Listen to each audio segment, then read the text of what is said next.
Wir hatten einen Besucher im Kamin. Es hat ein bisschen gedauert, aber wir haben ihn rausbekommen. Wir haben ihn Rosalie getauft. Ich tue ihn jetzt mal für ein paar Tage hier drin, weil wir wissen nicht, wie lange er im Kamin war. Hier drin behalten, ein bisschen Wasser geben, das muss man wieder erneuern hier, da hat er ein bisschen gewütet. Ein bisschen Futter.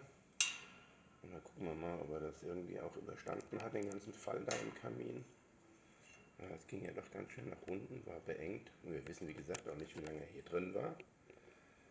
Aber sieht ganz munter aus wieder. Oder noch. Muss ich nur noch rausfinden, was es ist. Also eine Eule ist es in dem Sinne nicht. Ich vermute mal ein Kauz, aber vielleicht wisst ihr ja, was es ist.